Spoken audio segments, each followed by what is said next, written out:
Title: The Chef, Behind the Veil. In a bustling town nestled between misty hills and a winding river stood the most celebrated restaurant in the entire region, the Golden Ladle. People traveled from distant lands just to taste the dishes that seemed to awaken forgotten memories, heal silent wounds, and stir emotions long buried. The chef behind this culinary temple was a woman named Saphira. No one had ever seen her face. Every day she emerged from her private quarters with a silk veil that cascaded down from her forehead to her collarbone. Her hands, wrapped in gloves, moved with precision and grace, orchestrating a team of chefs who obeyed her commands with near religious devotion. Her voice was deep, melodic, almost hypnotic, like a song you couldn't quite remember but felt in your bones. Whispers floated through the town. She hides a terrible scar, they said. She was cursed as a child. Others claimed she had no face at all, just a hollow, dark void. But the truth was stranger. Saphira was born with the face of a serpent. Her eyes, golden and slitted, glowed faintly even in daylight. Her nose was almost flat, and from the corners of her mouth, thin scales shimmered like delicate lace. As a child, people shrieked at the sight of her. Her mother, a kind herbalist, shielded her from the world until she passed away when Saphira was only 11. Orphaned and feared, Saphira fled into the wild hills. She lived alone, surviving on wild herbs, roots, and river fish. Over time, she grew to understand the delicate language of flavors. Herbs didn't just taste good, they whispered stories. Spices didn't just burn, they sang. One cold evening, after years in isolation, Saphira descended into town and approached a crumbling tavern run by a man named Harlan.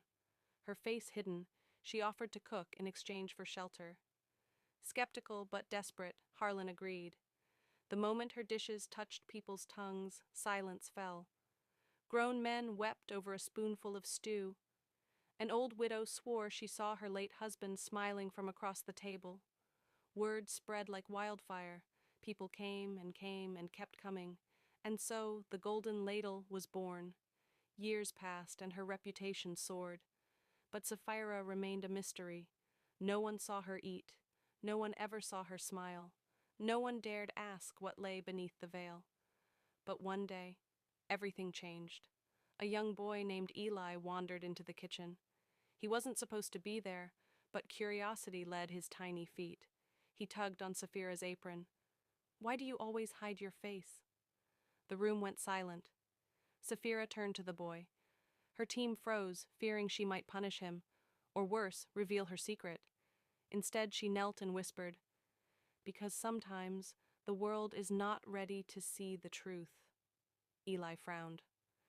"I wouldn't be scared. I think you're nice." She paused. Something long buried inside her stirred. That night she left the restaurant quietly and climbed the hill where her mother was buried. She sat under the stars, veil removed, letting the moonlight kiss her scaled cheeks. The next morning, rumors exploded. At the center of town, a note was pinned to the Golden Ladle's door. "Tonight, I will cook for you not as a mystery, but as myself. If you have ever tasted love in my food, then come. Come not for the spectacle, but for the soul behind the veil."